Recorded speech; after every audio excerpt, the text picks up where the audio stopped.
প্রিয় ভাইরা, এক বাক্যে জবাব দিয়ে বলুন তো, হেদায়েত দেওয়ার মালিক কে? পৃথিবীর কোন মানুষের হাতে হেদায়েতের মালিকানা আছে? কোন পীর সাহেবের হাতে, কোন আলেমের হাতে, কোন দরবেশের হাতে, কোন কবরওয়ালা মাজারওয়ালার কাছে? হেদায়েত কার হাতে? হেদায়েতের মালিকানা সাধারণ মানুষ, আলেম, ওলামা, পীর, বুজুর্গ তো দূরের কথা, পৃথিবীর কোন নবী রাসূলকে আল্লাহ হেদায়েতের মালিক বানাননি।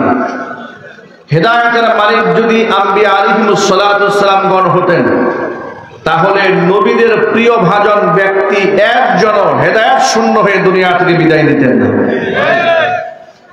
পৃথিবীর প্রথম নবী, প্রথম মানুষ আদম আলাইহিস সালাতু ওয়াস সালাম, কলিজার টুকরা দুই সন্তান, হাবিল কাবিলের সাথে ঝগড়া হলো। কাবিল তার আরেক ভাই হাবিলকে নিজ হাতে খুন করলো। যদি হেদায়েতের মালিকানা নবীদের হাতে থাকতো, হযরত আদম আলাইহিস সালাতু ওয়াস সালাম নিজের সন্তান দ্বারা এত বড় ঘৃণিত কাজ সম্পাদন করতে দিতেন না। কথা বলতে হবে, ঠিক কিনা? আদমে সানি বলা হয় নবী নূহ আলাইহিস সালাতু ওয়াস সালামকে। পৃথিবীতে যিনি সর্বাধিক হায়াত পেয়েছিলেন 950 বছর।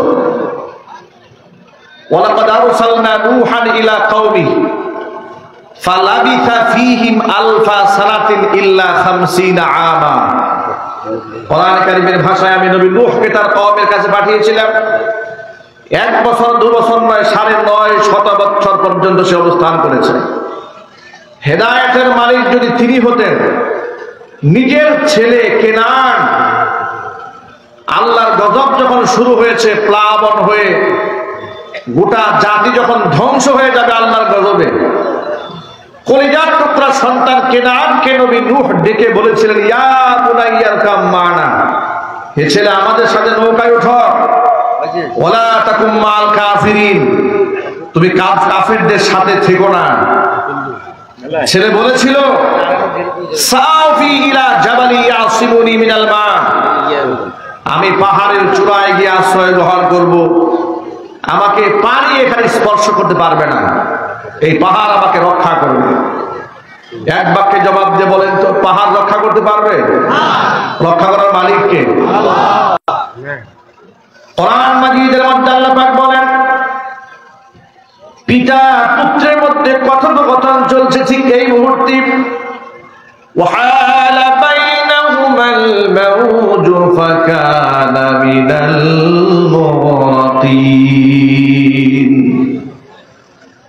পিতা পুত্রের মধ্যে কথোপকথন চলছে, এই ফাঁকে বিরাট বড় একটা ঢেউ আমি পাঠিয়ে দিলাম, ধাক্কা দিয়া পুত্রকে পিতা থেকে ছিন্ন করে দিল।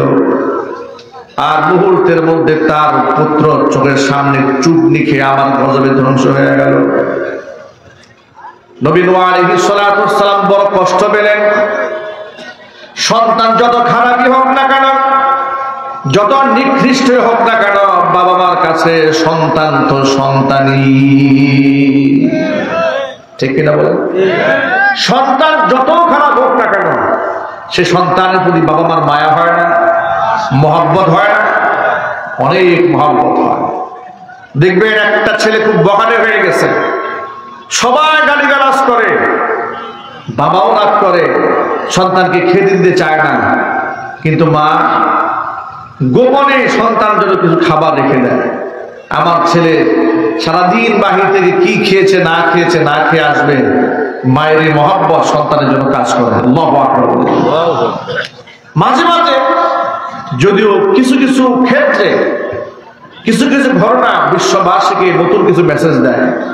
কিছুদিন আগে আপনারা দেখেছেন আমাদের গাজীপুর জেলাতে, কালীগঞ্জ উপজেলাতে, সেখানে পিতা নিজ হাতে তার পুত্রকে খুন করেছে, কোরআন দিয়ে কুপিয়ে হত্যা করেছে। এই দৃশ্যটি গোটা বিশ্ববাসীকে, বিশেষ করে বাংলাদেশের মানুষকে, বাংলাদেশে হত্যাকর্তা, ধারক এবং বাহকদেরকে ভিন্ন একটা মেসেজ দিয়েছে। সে যখন কোরআন দিয়ে কুপিয়ে নিজ সন্তানকে হত্যা করেছে, এলাকাবাসী লোকেরা বলেছে, মুরব্বী আপনি এলাকা ছাড়েন, আপনি কিন্তু অ্যারেস্ট হয়ে যাবেন। তিনি পালায় যান নাই, তিনি বললেন আমি পালাবো না, এলাকায় তিনি থাকলেন। প্রশাসনের কাছে আত্মসমর্পণ করলেন। এখানেই শেষ নয়, আমার হৃদয়ে যে কথাটা দাগ কেটেছে এই মুরব্বীর যে কথাটা, সেটা হচ্ছে এই মুরব্বী নিজের এই সন্তানকে কুপিয়ে হত্যা করেছে। সন্তান ছিল মারাত্মক নেশাগ্রস্ত, ড্রাগস অ্যাডিক্টেড, একেবারেই বরবাদ হয়ে গেছে। নেশা করতে করতে অবস্থা এমন হয়েছে, নেশার টাকার জন্য মাকে নিজ হাতে মারধর করত।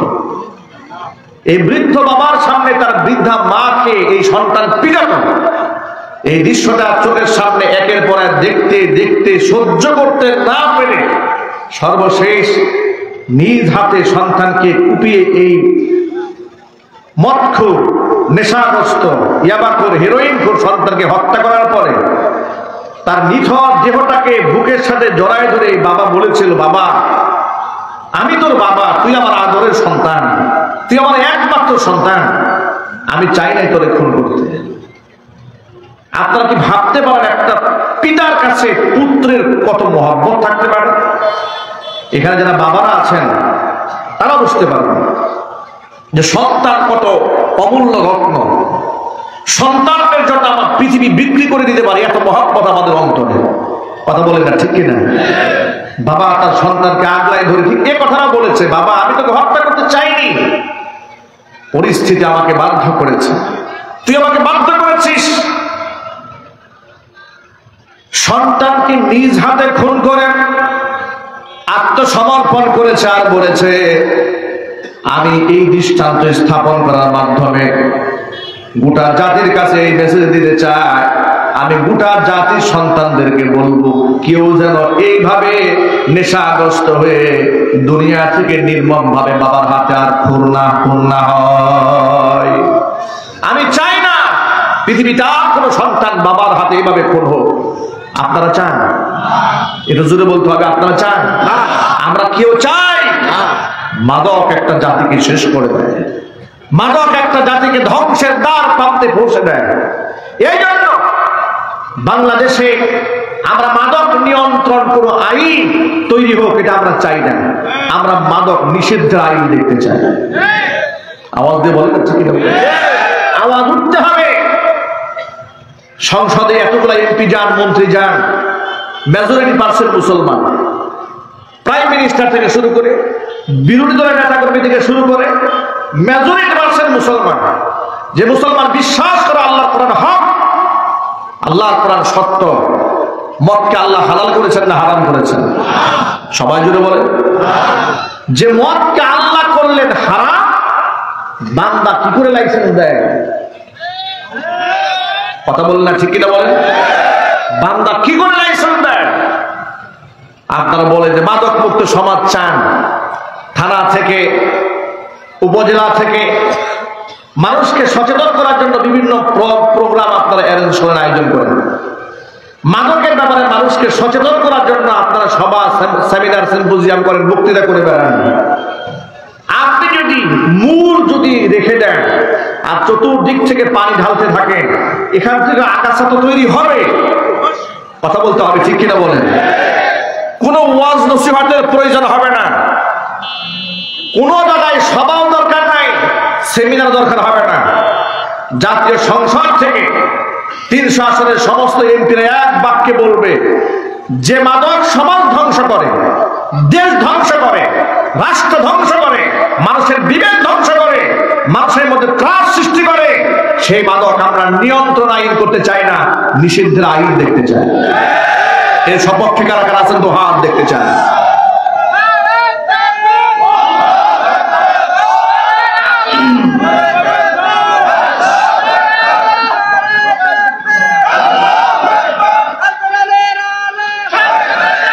এই জন্য মাদক যদি নিষিদ্ধের আইন দেখতে চান, তাহলে জাতীয় সংসদে মদখোর এমপি পাঠাতে হবে। আওয়াজ নাই। বেনামাজি এমপি পাঠাতে হবে, গাঁজাখোর এমপি পাঠালে চলবে, ফাইটটা যায় মার্কা এমপি চলবে না। কথা বলতে হবে, ঠিক কিনা? মাদক যদি নিষিদ্ধের আইন বাংলাদেশে তৈরি করতে চান, যে নেতার পেছনে দৌড়াচ্ছেন, আগে নেতাকে দেখবেন নেতা নামাজি কিনা, এই নেতা পরহেজগার কিনা, এই নেতার অন্তরে আল্লাহর ভয় আছে কিনা, এই নেতা মসজিদের সাথে সম্পর্ক আছে কিনা, মাদ্রাসার সাথে সম্পর্ক আছে কিনা, নাকি আলেম বিদ্বেষী, কোরআন বিদ্বেষী, ইসলাম বিদ্বেষী এমন নেতা দেশে আছে না নাই? চিৎকার দিয়ে বলতে পারছে না নাই? এই সমস্ত নেতাদের কারণে এই সমস্ত অকারেন্স তৈরি হয়, যার দরুন পাপের মাত্রা বাড়ে, তাপের মাত্রা বাড়ে, আল্লাহর রহমত থেকে আমরা বঞ্চিত হই। কথা ভিন্ন দিকে চলে যাচ্ছে, মূল কথায় ফিরে আসি। সংক্ষেপে শুধু কথাটাই বলে দিলাম, মাদক নিষিদ্ধ করে দিয়েছেন ১৫০০ বছর আগে স্বয়ং আল্লাহ রাব্বুল আলামিন কোরআনে কারিমে আয়াত নাযিল করে। এটা আমার বাপ দাদার বানানো কোনো কথা নয়। আপনি আমার কথা কেন মানতে যাবেন? আমি তো আপনার সামনে শুধু নকল করেছি, উপস্থাপন করেছি, কিন্তু বয়ান তো আল্লাহ পাক ১৫০০ বছর আগে ঘোষণা করে বলে দিয়েছেন, ইয়া আইয়ুহাল্লাযীনা আমানু ইন্নামাল খামরু ওয়াল মাইসিরু ওয়াল আনসাবু ওয়াল আজলামু রিজসুম মিন আমালিশ শাইতান ফাজতানিবুহু লাআল্লাকুম তুফলিহুন। ও ঈমানদারেরা, ইন্নামাল খামরু ওয়াল মাইসিরু ওয়াল আনসাবু ওয়াল আজলাম রিজসুম মিন আমালিশ শাইতান। চারটা জিনিস হচ্ছে শয়তানের নাপাক কর্মকাণ্ড। কয়টা জিনিস? চারটা। বুঝতে পারেন? এই কথাগুলো সবসময় মনে রাখবেন, মৃত্যু পর্যন্ত মনে রাখবেন। কথাগুলো আমার নয়, আল্লাহ বলছেন চারটা জিনিস শয়তানের নাপাক কর্মকাণ্ড। কয়টা জিনিস? এক নাম্বার হচ্ছে ইন্নামাল খামরু, এক নাম্বার হচ্ছে মদ, দুই নাম্বার হচ্ছে ওয়াল মাইসির, দুই নাম্বার হচ্ছে জুয়া, তিন নাম্বার হচ্ছে ওয়াল আনসাব মূর্তি সমূহ, চার নাম্বার হচ্ছে ওয়াল আজলাম ভাগ্য নির্ধারণকারী তীর। এই চারটা জিনিস হচ্ছে রিজসুম মিন আমালিশ শাইতান, শয়তানের নাপাক কর্মকাণ্ড। ফাজতানিবু, এগুলা পরিহার করো। যদি তোমরা মদ পরিহার করতে পারো, জুয়া পরিহার করতে পারো, মূর্তি পরিহার করতে পারো, আর যদি ভাগ্য নির্ধারণকারী তীর পরিহার করতে পারো, লাআল্লাকুম তুফলিহুন, অবশ্যই তোমাদের সফলতা আসবে। আল্লাহর কথা না মানার কারণে আমাদের ব্যর্থতা শুরু হয়েছে, আমাদের অধঃপতন শুরু হয়েছে। দেশ স্বাধীন হয়ে গেল, 52 বছর হয়ে গেল, এখনো পর্যন্ত জাতি সফলতার কাঙ্ক্ষিত লক্ষ্যে পৌঁছতে পারল না। এত মুসলমান দেশে থাকার পরেও আল্লাহর গজবে একের পর এক আমরা শেষ হয়ে যাচ্ছে। কেন দেশের মধ্যে বিনা বৃষ্টিতে শিলাবৃষ্টি পূর্বে এরকম পাথরের মতো? কথা বলতে হবে তো, ঠিক কিনা বলেন? এটা আল্লাহর রহমত নয়, এগুলা কি আল্লাহর রহমত? এগুলা কি আল্লাহর গজব? আর আল্লাহ কি গজব এমনি দেয়? এমনিতে আল্লাহ গজব দেয় না। আল্লাহ কোরআন মাজিদের মধ্যে স্পষ্ট জানিয়ে দিয়েছেন কেন গজব হয়। শোনো, ওয়ামা আসাবাকুম মিন মুসিবাতিন ফাবিমা কাসাবাত আইদিকুম ওয়া ইয়াফু আন কাসীর। যত বিপদ তোমাদেরকে পাকড়াও করে সব তোমাদের নিজেদের হাতের কামাই করা ফসল। আমি আল্লাহ তো অনেক কিছু এমনিতেই মাফ করে দেই, আমি তো আসল সাজা তোমাদেরকে দেই না। দুনিয়াতে যা দেই সামান্য একটু খানিক দেই। কেন দেই? শোনো, যাহারাল ফাসাদু ফিল বাররি ওয়াল বাহরি বিমা কাসাবাত আইদিন নাস লিয়ুযীকাহুম বা'দাল্লাযী আমিলু লাআল্লাহুম ইয়ারজিউন। জলে এবং স্থলে যত বিপর্যয় হয় সব মানুষের হাতের কামাই করা।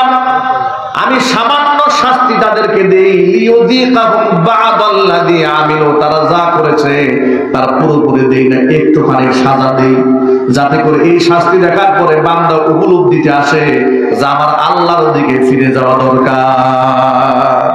কথা বলতে হবে, ঠিক কিনা বলেন? এটা আল্লাহ পাক বলছেন কোরআনে যে আমার আল্লাহর দিকে ফিরে যাওয়া দরকার।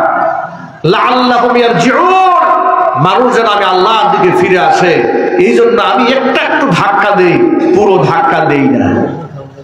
এই জন্য আমরা যারা এখানে বসে আছি আমরা সকলেই কোরআন থেকে শিক্ষা গ্রহণ করেছি, মাদকের সাথে আমাদের কোনো সম্পর্ক থাকতে পারে না। যুবকরা মাদক মুক্ত সমাজ করতে পারবো না ইনশাআল্লাহ? যদি বলেন না ইনশাআল্লাহ। মাদকের সাথে কোনো মুসলমানের সম্পর্ক থাকতে পারে না। নবী করিম সাল্লাল্লাহু আলাইহি ওয়াসাল্লাম বলেছেন, সালাসাতুন ক্বাদ হারামাল্লাহু আলাইহিমুল জান্নাহ, তিন শ্রেণীর মানুষের উপরে, মানুষের জন্য আল্লাহ তার জান্নাতকে হারাম করে দিয়েছেন। এক নাম্বার হচ্ছে মুদমিনুল খামর, যারা মদ পান করে তাদের জন্য আল্লাহর জান্নাত চিরতরে হারাম। দুই নাম্বার হচ্ছে ওয়াল আaqu, পিতা মাতার অবাধ্য সন্তান যারা, যত নামাজি হোক না কেন, দিনদার ইমানদার হোক না কেন, এদের জন্য আল্লাহর জান্নাত হারাম। তিন নাম্বার হচ্ছে ওয়াদ-দায়ুস আল্লাযী ইউকিররু ফি আহলিহিল খাবাস, ওই দায়ুস পুরুষ, যে পুরুষ তার অধীনস্থ নারীদেরকে বেপরদায় চালায়, এমন পুরুষের জন্য আল্লাহর জান্নাত হারাম। সুতরাং যুবকেরা, আমাদের এক নাম্বার যে পয়েন্টটা হচ্ছে মুদমিনুল খামর, মাদকের সাথে আমাদের কোনো সম্পর্ক থাকতে পারে না ইনশাআল্লাহ বলেন ইনশাআল্লাহ।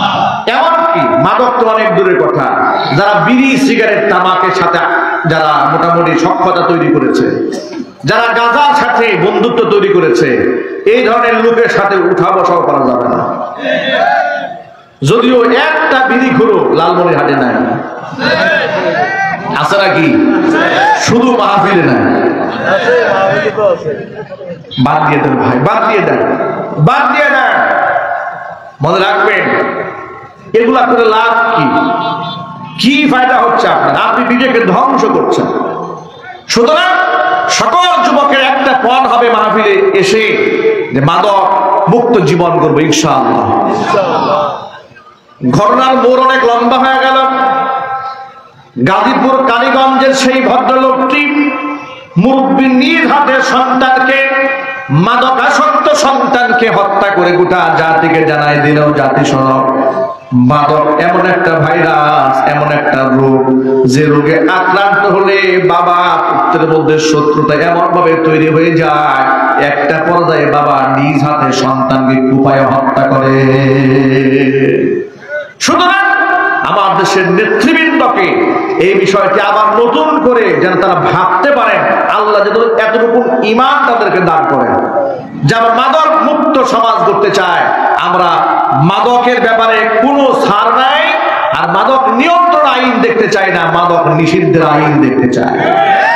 কারণ মাদককে নিষিদ্ধ করে দিয়েছেন আল্লাহ, নিষিদ্ধ করে দিয়েছেন, বান্দা পারমিশন দেওয়ার কোনো অধিকার আছে নাই।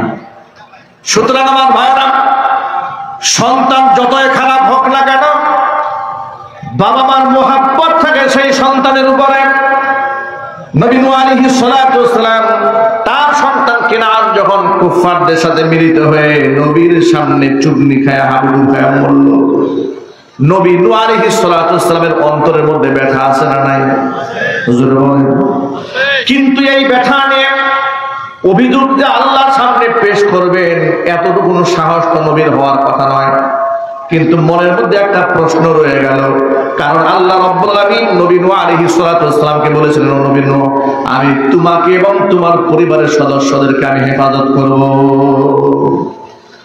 আল্লাহ নবী নূহ আলাইহিস সালাতু ওয়াস সালাম আল্লাহর কাছে দরখাস্ত পেশ করে বলছেন, রাব্বুল আলামিন, ইন্না বিনি মিন আহলি ওয়া ইন্না ওয়া'দাকাল হক ওয়া আনতা আহকামুল হাকিমিন।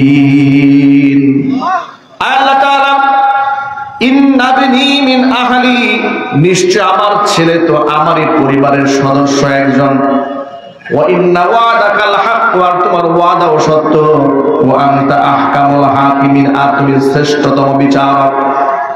এর মানে হচ্ছে নবী নূহ আলাইহিস সালাম আল্লাহকে বুঝাতে চাইলেন, আল্লাহ আমার সন্তান আমার পরিবারের সদস্য, তোমার ওয়াদা সত্য। তার মানে হলো আল্লাহ তাআলা তুমি তো আমার সাথে ওয়াদা করেছিলে আমাকে আমার পরিবারের সদস্যদেরকে আযাব থেকে রক্ষা করবে, কিন্তু আমার কলিজার টুকরা সন্তানকে না কুফফারদের সাথে মিলিত হয়ে তোমার গজবে ধ্বংস হয়ে গেল।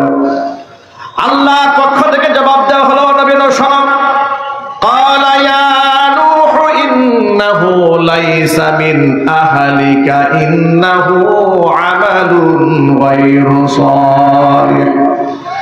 ফালা তাসআলনি মা লাইসা লাকা বিহি ইলম ইন্নী আ'ইযুকা আন তাকুনা মিনাল জাহিলিন। আল্লাহর নবী নূহ, তাকে আল্লাহ পাক ডাক দেন, আমার নবী নূহ শোনো, ইয়া নূহ ইন্নাহু লাইসা মিন আহলিকা, তুমি তো কেনানকে তোমার সন্তান কি তোমার পরিবারের সদস্য বলে দাবি করেছো। আমি আল্লাহ বলে দিলাম, কেনানকে তুমি জন্ম দিয়েছো, সেই সূত্রে তুমি বাবা হলেও তার আমল খারাপ হওয়ার কারণে সে নবী পরিবারের সদস্য পদ হারিয়ে ফেলেছে। ইন্নাহু আমালুন গায়রু সালিহ, ওর আমল খারাপ, আমল খারাপ হওয়ার কারণে সে নবী পরিবারের সদস্য আর নাই। সুতরাং এখান থেকে বিরাট একটা সবক হচ্ছে, মুসলমানের ঘরে আমার জন্ম হয়েছে, সেই সূত্রে জানাজা হবে আর আমি সেল চালাইয়া বেহেশতে যাব, এত সহজ নয়। মুসলমানের ঘরে জন্ম হলেই মুসলমান হওয়া যায় না। বাবা হাজী সাহেব, মা হাজী সাহেবা, বাপ দাদার পূর্বপুরুষ আলেম ছিলেন, বুজুর্গ ছিলেন, একেবারে বড় ইমাম ছিলেন, ওই সমস্ত দোহাই দিয়ে নিজেকে আল্লাহর সামনে ইমামদার প্রমাণ করা যায় না। নিজেকে ইমানদার প্রমাণ করতে হলে নিজেকে আমল করে দেখাতে হবে। কত একটু জোরে বলতে হবে, ঠিক কিনা বলেন? এদেশের নাস্তিক মুরতাদেরা ইসলাম বিরোধী কাজ করে। যখন উলামায়ে কেরাম ফুঁসে ওঠে তখন বলতে থাকে যে দেখেন আমি কিন্তু মুসলমানের সন্তান। কিছুদিন আগে সিনেমা জগতের এক কুখ্যাত নায়ক আলেমদের নিয়ে খুব বাজে একটা মন্তব্য করেছিল। বাজে মন্তব্যের পরে গোটা বাংলাদেশে যখন তুমুল সমালোচনার ঝড় উঠল, তখন সে বলে বসলো যে আপনারা কেউ আমাকে সমালোচনা করবেন না, আমি কিন্তু আলেম বিদ্বেষী নই, আমি একটা মসজিদ কমিটির সভাপতি। ওরা খুব ভালো করে বুঝবেন, আমাদের বাংলাদেশের, আমি ওই সংবাদটা শোনার পরে সে যে আলেমদেরকে সমালোচনা করেছে এটা নিয়ে আমার মনে কোনো ব্যথা নাই। আপনি বলবেন কেন ব্যথা নাই? ব্যথা এই জন্য নাই যে ওই লেভেলের লোক ও আলেমের প্রশংসা করার যোগ্যতাই তো নাই। কথা বলতে হবে তো, ঠিক কিনা বলেন? ওই উলঙ্গের লোক সারাদিন উলঙ্গ মহিলা নিয়ে লাফালাফি করে ব্যাঙের মতো। ওর কাছে কিসের আলেম ওলামা, কিসের পরকাল আর কিসের আল্লাহ, কিসের মসজিদ আর কিসের মাদ্রাসা? সুতরাং ওর কাছ থেকে আলেমরা প্রশংসা পাবে, বিষয়টি অবাক হওয়ার কিছু নেই। বদনাম পাবে, এটাই স্বাভাবিক ব্যাপার। কিন্তু আশ্চর্যের ব্যাপার হচ্ছে, আমি বেশি অবাক হয়েছি যখন সে বললো আমি একটা মসজিদ কমিটির সভাপতি। আমি পরে চিন্তা করলাম এটা কিয়ামতের অন্যতম একটা আলামত। ওর মতো একটা উলঙ্গ নৃত্য ডান্সকারী, ব্যাঙের মতো লাফালাফাকারী উলঙ্গ মহিলাদের সাথে সারাদিন অবস্থানকারী ব্যক্তি যদি মসজিদ কমিটির সভাপতি হয়, সেই মসজিদের যে কি অবস্থা আল্লাহ ভালো জানে। কথা বলতে হবে, ঠিক কিনা বলেন? মনে কেউ আঘাত নেবেন না। দুঃখজনক বাস্তবতা হচ্ছে বর্তমান বাংলাদেশে অধিকাংশ মসজিদ কমিটির সভাপতি, সেক্রেটারি, এগুলা চরিত্রই ঠিক নাই, এগুলার নামাজ কালাম নাই, ক্ষমতার দম্ভে আর পকেটের টাকার গরমে এগুলা সভাপতি হওয়ার পাগল হয়, কিন্তু নামাজ পড়তে চায় না। মনে রাখবেন, আল্লাহর ঘরের হত্যাকর্তা যারা হবে তাদেরকে বাধ্যতামূলক নামাজি হতেই হবে। যে নামাজই পড়ে না, আপনার ইনসাফের সাথে জবাব দেন। যে নামাজ পড়ে না, সেই মসজিদ কমিটির নেতৃত্বে আসতে পারে? জবাবটা যেভাবে দিলে মনে হয়েছে ভয় পাচ্ছেন আপনারা। এক বাক্যে জবাব দিয়ে বলেন, আল্লাহর ঘরের সাথে যার নামাজের সম্পর্ক নাই সে কি সভাপতি হওয়ার উপযুক্ত? অযোগ্য, ঠিক কিনা বলেন? আল্লাহর ঘরের নেতৃত্ব দিতে গেলে কি গুণ লাগবে ছোট্ট করে বলে দেই। আমি আমার পক্ষ থেকে একটা শব্দ বলবো না। আল্লাহর ঘরের নেতৃত্ব কারা দেবে? কোরআন থেকে একটু শোনায় যে আল্লাহ কি বলেন শোনেন। ইন্নামা ইয়া'মুরু মাসাজিদাল্লাহি মান আমানা বিল্লাহি ওয়াল ইয়াউমিল আখির ওয়া আকামাস সালাতা ওয়া আতাজ যাকাতা ওয়া লাম ইয়াখশা ইল্লাল্লাহ ফাআসা উলাইকা আন ইয়াকুনু মিনাল মুহতাদিন। আল্লাহর ঘরের নেতৃত্ব দিতে গেলে তাকে অবশ্যই এই পাঁচটা গুণ তার মধ্যে থাকতে হবে। কয়টা? এক নাম্বার, ইন্নামা ইয়া'মুরু মাসাজিদাল্লাহ, আল্লাহর ঘর সমূহ আবাদ করবে, নেতৃত্ব দেবে তারা মান আমানা বিল্লাহ, যাদের ঈমান আছে আমি আল্লাহর উপরে, ওয়াল ইয়াউমিল আখির, আখিরাতের উপরে, ওয়া আকামাস সালাতা, যারা নামাজ কায়েম করে, ওয়া আতাজ যাকাতা, যারা যাকাত আদায় করে, ওয়ালাম ইয়াখশা ইল্লাল্লাহ, আমি আল্লাহ ছাড়া যাদের অন্তরে আর কারো ভয় নাই, একমাত্র আমি আল্লাহকেই ভয় করে, একমাত্র আমি আল্লাহকে ভয় করে, এই কোয়ালিটি যার মধ্যে নাই সেই ব্যক্তি সভাপতি হতে পারে না। কথা বলতে আমি ঠিক কিনা বলেন? সেই ব্যক্তি সভাপতি হলে সমস্যা কি শোনেন, ইমাম সাহেব যখন কোরআন সুন্নাহ থেকে হক কথা বলেন, সভাপতি সাহেব আবদার জানায়, বলে হুজুর পরিস্থিতি ভালো না, এটা বলা যাবে না, কথা বলেন, প্যাস লাগাই দিয়েছে উনি নিজেই, চোরের মার পুলিশ, পুলিশ নিজে অন্যায় করে সুদের বিরুদ্ধে ওয়াজ করা যাবে না, ঘুষের বিরুদ্ধে করা যাবে না, দুর্নীতির বিরুদ্ধে করা যাবে না, আছে না নাই? বেপরদার বিরুদ্ধে কথা বললে মাথা নষ্ট হয়ে যায়, দাঁড়ির পক্ষে ওয়াজ করলে মাথা নষ্ট হয়ে যায়, জালেমের বিরুদ্ধে কথা বললে কলিজায় আগুন লেগে যায়। এই জন্য আল্লাহর ঘর এর নেতৃত্বে তারা আসবে, ওয়ালা ইয়াখশা ইল্লাল্লাহ, যাদের অন্তরে আল্লাহর ভয় ছাড়া কারো ভয় নাই। সুতরাং আল্লাহ রাব্বুল আলামিন এই কথাগুলো বুঝার তৌফিক সকলকে দান করে, জোরে কোন আমিন। সূরা হুদ থেকে আপনাদেরকে যে অংশ আমি শোনাচ্ছি, আল্লাহ পাক নবী আলাইহিস সালাতু ওয়াস সালামকে স্পষ্ট জানাই দিলেন, আমার নবী শোনো, তোমার সন্তান তুমি নিজে জন্ম দিয়েছো, তাই বলে তোমার পরিবারের সদস্য আর বাকি নাই, ইন্নাহু আমালুন গায়রু সালিহ, কারণ তার আমল খারাপ। তার কি খারাপ? আমল খারাপ। সুতরাং নিজের আমল যদি ভালো না হয়, বাপ মার আমল দেখে আল্লাহ পাক বিচার করবেন না, কবরেও বিচার হবে না, হাসরে বিচার হবে না, মিজান পুলসিরাতেও বিচার হবে না। নিজেকে ভালো আমল করতে হবে, পারবো না ইনশাআল্লাহ। আচ্ছা, আপনাদেরকে ছোট্ট একটা কথা বলি, মনে আঘাত নিয়েন না। আমাদের দেশের চরম বাস্তবতা হলো, লোকেরা নিজেরা নামাজ না পড়েও জান্নাতে যেতে চায়। কথা বলে না কেন? নামাজ না পড়েও চায় তার জানাজার নামাজ সবচেয়ে বড় হোক। নামাজ পড়ে নাই বাবা, সন্তানরা চায় আমার বাবার জানাজার মধ্যে লক্ষ লক্ষ মানুষ হোক, আমার বাবার জানাজার জন্য নামাজ পূর্বে লাশটা সামনে রেখে যেন হাফেজ সাহেবরা চতুর্পাশ থেকে জুলে জুলে আল্লাহ পাকের কোরআন পড়ে।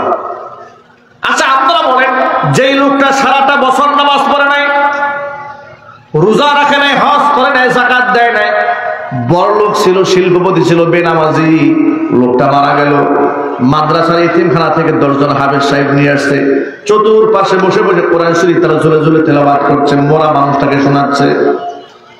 শুধু কি তাই, জিন্দা থাকা অবস্থায় জীবনের কোরআন শুনে নাই, মরার পরে শোনানো হচ্ছে। জীবনে কালিমায়ে শাহাদাত জবানকে উচ্চারণ করে নাই, বরং হুজুরদেরকে দেখলেই বলছে মৌলবাদ। প্রত্যেকটা আওয়াজে বলতে হবে, ঠিক কিনা বলেন? আলেমদেরকে দেখেই বলেছে জঙ্গিবাদ। দাড়ি টুপি সহ্য হয় না এমন মুসলমান আছে, মনে আঘাত দিবেন না, সত্য কথা বলি, এমন মুসলমান বাংলাদেশে আছে যার কাছে দাড়ি অ্যালার্জির কারণ। আলেমের নাম সহ্য হয় না।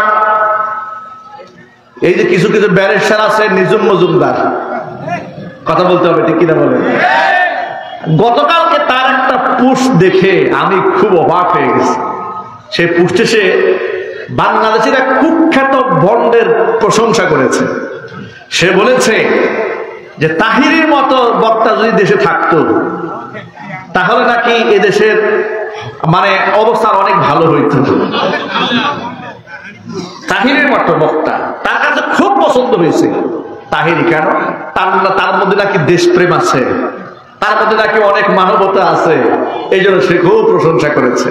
তখন আমার একটা হাদিস মনে পড়লো, আল কুফরু মিল্লাতুন ওয়াহিদা, পৃথিবীর সব কাফেররা এক দলভুক্ত। এই হাদিসের অন্তর্ভুক্ত করে বলা যায় পৃথিবীর সমস্ত বাতিলরাও এক সুতায় গাঁথা। কথা একটু জোরে বলতে হবে, ঠিক কিনা বলেন? আমার ভাইরা, আলেমদের সহ্য হয় না, তাদের কলিজায় আগুন ধরে যায়। তাদের ফেসবুক পোস্টে ঘুরে দেখবেন এখনো কোনো বক্তব্য নাই যেখানে আলেমের বিরোধিতা নাই।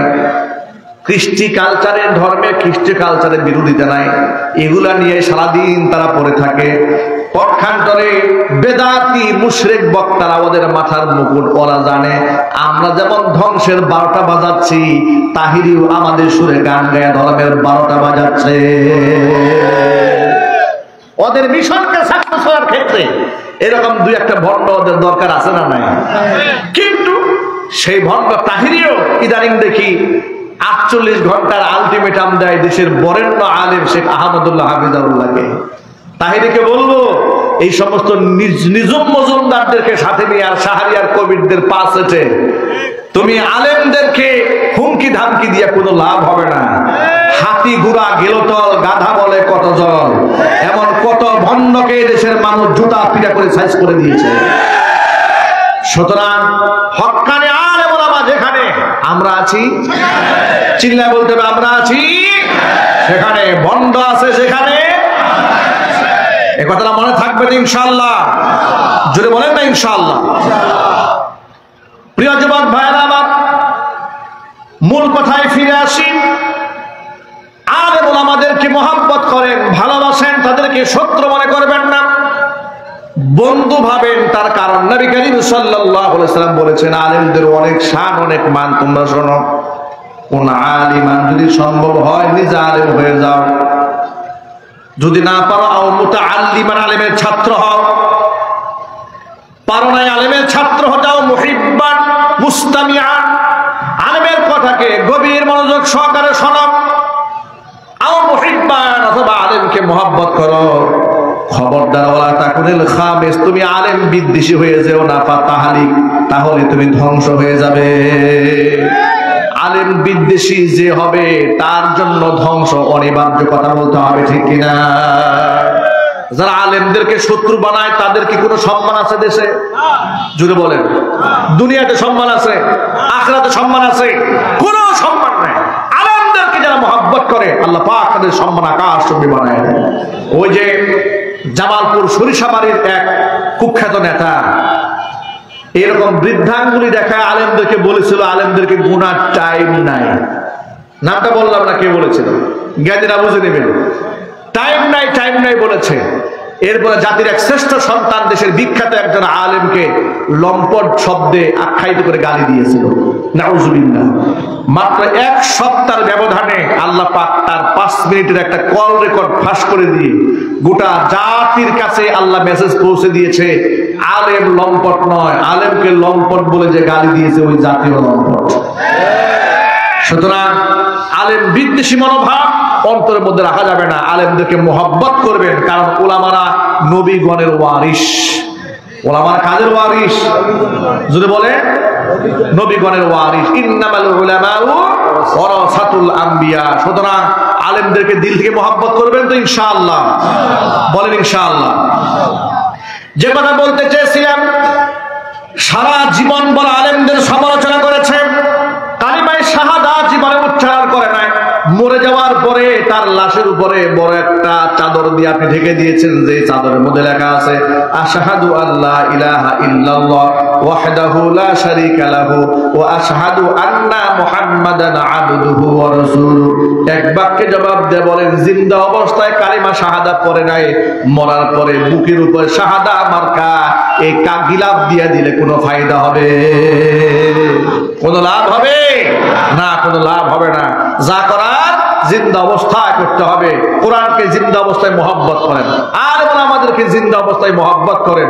দেখেন, আপনারা যারা মনে করেন যে আলেম আমাদেরকে শত্রু বানাইয়া দুনিয়া থেকে বিদায় হলে আপনি সম্মান পাবেন, এই পৃথিবীতে ইতিহাস বলে আলেমদেরকে যারা শত্রু বানিয়েছে মরার আগে জুতা পিঠে তারা সবগুলাই খেয়েছে। তাদের জানাজা হয়েছে এতিমের মতো, ভিক্ষুকের মতো। আর হক্কানি আলেম ওলামা যাদের সমালোচনা করা হয়েছে দুনিয়া থেকে তারা চলে গেছে, তাদের জানাজা হয়েছে রাজা বাদশার মতো। যুবক ভাইরা, আলেমদেরকে বন্ধু বানাতে পারবে না ইনশাআল্লাহ? কারা কারা হাত দেখি। হক্কানি আলেম ওলামাদেরকে বন্ধু বানাবেন, আল্লাহ তুমি কবুল করে নাও। জোরে কোন আমিন। একটা মূল নীতি মনে রাখবেন, যার সাথে যার মহব্বত তার সাথেই তার কিয়ামত। দুনিয়াতে আপনি যাকে বন্ধু বানাবেন, দুনিয়াতে আপনি আপনি যার সাথে উঠা বসা করবেন পরকালে আপনি তার সাথী হয়ে থাকবেন। আনাস ইবনে মালিক রাদিয়াল্লাহু তাআলা আনহু রাসূলের বিখ্যাত একজন সাহাবী, হুজুরের খাদেম। আল্লাহ নবী সাল্লাল্লাহু আলাইহি ওয়াসাল্লামের 10টা বছর তিনি খেদমত করেছেন মদিনাতুল মুনাওয়ারায়। এই হযরত আনাস বলেন, হাদিসটা বুখারীতে এসেছে, আর আনাস ইবনে মালিক রাদিয়াল্লাহু তাআলা আনহু আন্নাহু قال خرجنا مع النبي صلى الله عليه وسلم من المسجد النبوي। আমি আমার নবীর সাথে মসজিদে নববী থেকে একসাথে নামাজ পড়ে বের হলাম। ফাজাআ রাজুলুন, এমন সময় একজন ব্যক্তি এলো, এসে হুজুরকে প্রশ্ন করে বলছেন, মাতা তাকুমুস সাআ ইয়া রাসূলুল্লাহ, ও আল্লাহর নবী কিয়ামত কবে কায়েম হবে? ফাসাকাতা, হুজুর চুপ হয়ে গেলেন, কোনো জবাব দিলেন না। আপনারা বলেন তো কিয়ামতের জ্ঞান একমাত্র কার কাছে আছে? আল্লাহ। এই অপারেটর ভাই স্টেজে আওয়াজ দাও। কিয়ামতের জ্ঞান একমাত্র কার কাছে আছে? পৃথিবীর কোন মানুষের কাছে কিয়ামতের জ্ঞান আছে? না, নাই। কিয়ামত কত তারিখে হবে তার সুনির্ধারিত তারিখ একমাত্র কার কাছে? ইন্নাল্লাহা ইনদাহু ইলমুস সাআহ, নিশ্চয় আমি আল্লাহর কাছে রয়েছে কিয়ামতের জ্ঞান। আমি আল্লাহ ছাড়া কিয়ামত সম্পর্কে কেউ জানে না। তো সাহাবী যখন রাসূলকে প্রশ্ন করেছে, হে রাসূল কিয়ামত কবে কায়েম হবে? ফাসাকাটা, রাসূল চুপ হয়ে গেলেন। আবার জিজ্ঞেস করলেন, নবীজি বললেন না আপনি কিয়ামত কবে কায়েম হবে? ফাসাকাতা, নবীজি সাল্লাল্লাহু আলাইহি ওয়াসাল্লাম দ্বিতীয়বার চুপ হয়ে গেলেন। তৃতীয়বার তিনি আবার একই প্রশ্ন করার পরে নবীজি সাল্লাল্লাহু আলাইহি ওয়াসাল্লাম বলেন, সাহাবীরে বারবার তুমি জানতে চাও কিয়ামত কবে কায়েম হবে, কিয়ামত কবে কায়েম হবে, ফামা আ'দাত্তা লাহা, ওই কিয়ামতের মাঠ তো বড় ভয়াবহ মাঠ, যে মাঠে মা তার সন্তানের পরিচয় দিবে না, বন্ধু বন্ধুর পরিচয় দিবে না, স্বামী স্ত্রীর পরিচয় দিবে না, স্ত্রী স্বামীর পরিচয় দিবে না। ওই ভয়াবহ মাঠের জন্য তোমার প্রস্তুতি কি, প্রিপারেশন কি? সাহাবী বলে, ইয়া রাসূলুল্লাহ, কিয়ামতের জন্য অনেক নামাজ, অনেক রোজা, হজ যাকাত জমা করতে পারি নাই, তবে আমি দিল থেকে আল্লাহ এবং তার রাসূলকে ভালোবাসি। আল্লাহ নবী তখন জবাবে বললেন, সাহাবীদের শোনো, আল মারউ মা মান হাব্বা, এই পৃথিবীতে যে যাকে ভালোবাসবে পরকালে সে তার সাথেই থাকবে। ও আনতা মাআল্লাযী আহাবাবতা, তুমি যাকে ভালোবেসেছো পরকালে তুমি তারই সাথী হয়েই থাকবে। আনাস ইবনে মালিক বলেন, এই কথাটা সাহাবায়ে কেরাম শোনার পরে উপস্থিত সাহাবীদেরকে আমি এত খুশি হতে দেখেছি, আমি আমার গোটা জীবদ্দশায় আল্লাহর হাবিব সাল্লাল্লাহু আলাইহি ওয়াসাল্লামের সাহাবীদেরকে এত খুশি কোনোদিন হতে দেখি নাই। কারণ সাহাবায়ে কেরাম এই কথা নিশ্চিত হতে পেরেছিলেন, আল্লাহ রাসূল বলেছেন যার সাথে যার মহব্বত তার সাথে তার কিয়ামত। আমরা তো আমাদের জীবনের চাইতে রাসূলকে বেশি ভালোবাসি, সুতরাং নিশ্চিত কনফার্ম আমাদের হাসর আল্লাহ রাসূলের সাথেই হবে ইনশাআল্লাহ। আমার উপস্থিত ভাইদেরকে বলতে চাই, আমাদের হাসর রাসূলুল্লাহর সাথে হোক, এটা আমরা চাই না? কারা কারা চাই? মন থেকে চান কারা কারা? চান তো মন থেকে। আমাদের হাসর কার সাথে হোক? আল্লাহর নবীর সাথে হোক। আল্লাহ যেন কবুল করে, জোরে কোন আমিন। হাত নামান। নবীর সাথে যদি হাসর চান, সেই ফর্মুলা কোরআন শরীফ আল্লাহ পাক দান করেছেন। আল্লাহ পাক বলেন, وَمَن يُطِعِ اللَّهَ وَالرَّسُولَ فَأُولَئِكَ مَعَ الَّذِينَ أَنْعَمَ اللَّهُ عَلَيْهِم مِّنَ النَّبِيِّينَ وَالصِّدِّيقِينَ وَالشُّهَدَاءِ وَالصَّالِحِينَ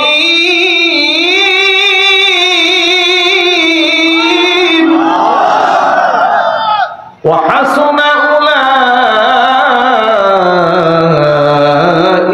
رَفِيقًا।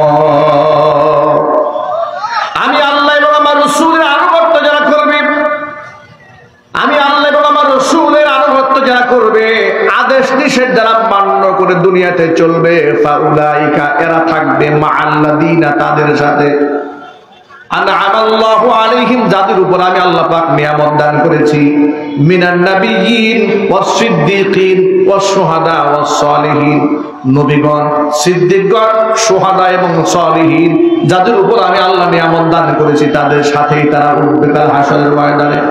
ওয়া হাসুনা উলাইকা রাফিকা, বন্ধু হিসেবে তারা কতই না উত্তম।